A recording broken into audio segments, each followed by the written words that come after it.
So today, Call of Duty launched its official COD Pod, a podcast leading up to and beyond the launch of Black Ops 6, and it's looking to become one of the official ways that information gets distributed about what's upcoming in the Call of Duty world. However, and I don't want to take away from the whole conversation as a whole that it produced, but if you don't have an hour to sit down and listen to people talk about Call of Duty, what should you know out of that? Today, we're going to be condensing that a bit and letting you know all you really need to, all the important parts, and what you shouldn't miss out on. So as we go along, drop your thoughts down below. What do you think of the details provided for Black Ops 6 and actually a bit of Modern Warfare 3 as well? If you like the video, do me a favor and drop a like on it. And of course, if you're new to the channel, make sure you subscribe for more Black Ops 6, Call of Duty, and other FPS coverage. I'd love to have the community. For now, let's dive into what this discussion produced in regards to Black Ops 6 and Call of Duty as a whole. So firstly, they kind of ran down a little bit of everything. Some stuff sprinkled here and there for campaign, zombies, multiplayer, all that stuff. The campaign they detailed and recapped the timeline was going to be in 1991 with the campaign, all of the events in that year, following the events of Black Ops Cold War, but also tying directly to Black Ops 2, with newly established true canon endings, with Mason and Hudson confirmed, those canonically dead, so they won't show up in the future. Woods, as a result, is traumatically injured, but also out of the field, to which he hates it. So that's why we have a new character of Troy Marshall. He's the new protege of Woods here, and of course the returning of Adler and a couple of other characters. They mentioned that round-based zombies is returning with 2 maps at launch, Liberty Falls and Terminus, both happening concurrently, so at the same time in the storyline, and they'll follow the events of the Cold War zombie storyline. They touched on Classic Prestige a bit, where they said it's what they think is the best possible version of traditional MP. They detailed that there's a secret unlock for Master Prestige, and they detailed the maths was a lot to end up getting that, so long grind here for this one, it seems like. They also touched on a little bit of multiplayer stuff with 16 maps at launch, 12 core, 4 strike maps. Strike can be played at 6v6, so it sounds like 16 for core and the 6v6 experience, but a smaller number for simply 2v2 in the gunfight style of maps. They also detailed a little bit about COD Next, August 28th, the first time we'll be seeing gameplay for Black Ops 6 multiplayer. They also mentioned zombies would be there as well, and maybe a little bit for Warzone. And coinciding with this, lots of creators have actually started receiving packages today inviting them to COD Next. I've not received one yet, don't know that I will, but coverage will continue all the same later next month for all of that kind of stuff. Now, frankly, the vast majority of this podcast is context, more insightful discussions on more so the why of things that we learned about within the Black Ops 6 Direct from the full worldwide reveal when that happened. So if you have the time, if you have the curiosity, it's definitely worth a watch or listen. Like for me, I'm a huge nerd with this kind of stuff. I love learning about the dev side of things that the public never really gets to see, but if you don't have all the time in the world, or you can't work and focus with audio of a conversation going on at the same time, like me, I'm terrible at that, then the last like 15 to 20 minutes is really the only stuff you need to focus on, to which we did learn some brand new information. Let's talk a little bit about gameplay details. Firstly, Omni movement was something we learned about, of course, at the Black Ops 6 Direct and that worldwide reveal, but they detailed that it cannot be toggled on or off like the intelligent movement system, which again, they then detailed that a little further, saying that, as we saw at the Black Ops 6 Direct, it allows you to minimize button inputs, but they also detailed that this is going to be 3 individual settings that you can adjust accordingly. So it's kind of like a stacked system here that allows you to do everything, nothing, or a little bit of everything in between, it seems like, in regards to minimizing those button inputs. They detailed that traditional score streaks are coming back here with Black Ops 6, which is score streaks, not kills, so you won't have the option to toggle 4 kills as you saw the last couple of years with Modern Warfare 3 and Modern Warfare 2. Score streaks are also going to reset on death, something that, of course, is a normalcy for most Call of Duty games, but the last Black Ops project in Cold War allowed those streaks to continue through death. So that's something that deviates a little bit from the last Black Ops game, but not so much the core experience of Call of Duty as a whole.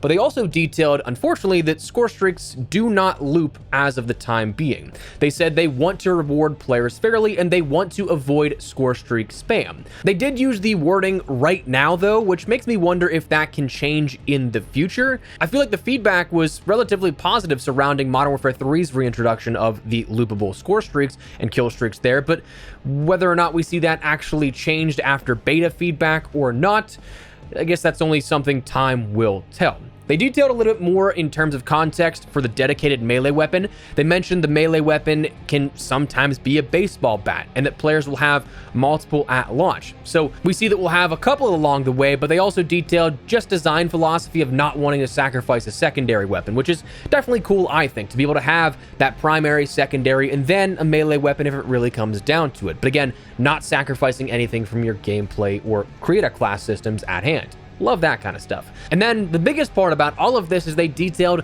the beta itself, the dates and some specific details regarding it. Now, as usual, we are going to have an early access and open beta period, but there are a few differences this year compared to last and the years before that, which we'll touch on in a second. But the early access beta starts on August 30th at 10 a.m. Pacific time and goes until September 4th at 10 a.m. Pacific time as well. This is going to be available for all players who pre-order or have select subscriptions to Xbox Game Pass. Then the open beta will take a day off after that and then kick off on September 6th to September 9th, both at 10 a.m. Pacific time for every player. Doesn't matter if you ended up pre-ordering it or you just want to try it out and you see it on your platform storefront. Doesn't matter. Again, all dates starting and ending at 10 a.m. Pacific time of the respective listed dates, according to a newly released blog post about the beta. But there was a huge detail here that wasn't really hit too much on this in the beta blog post or the podcast talking about it. So I don't want it to be overshadowed or understated, but this is the first Call of Duty beta to release on all platforms all at once.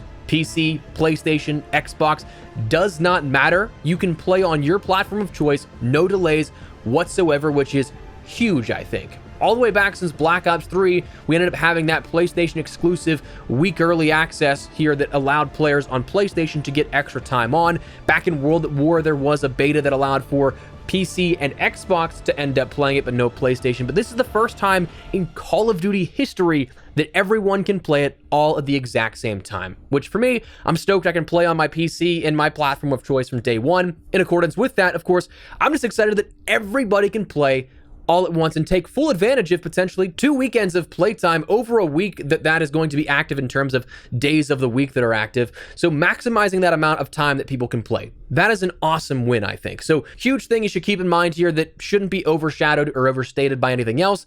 But one additional thing to note that is mentioned was that it's going to be available for select Game Pass subscriptions to get you into that early access beta. But what does that actually entail? According to a new blog post about the Black Ops 6 beta, it was mentioned that it requires active subscription to Game Pass Ultimate, Game Pass PC, or Game Pass Console. And it was expanded upon that Game Pass Console subscribers may also need Game Pass Core to be required to play the multiplayer beta. So on one level, it's straightforward, but the console subscribers, it's a bit more convoluted and dubbed may require that core subscription. So you'd think that that would be something that's hammered down by now, but I don't quite like that it's kind of ambiguous there at that. That's just a little note here that you should be aware of, that you may need an extra step for that.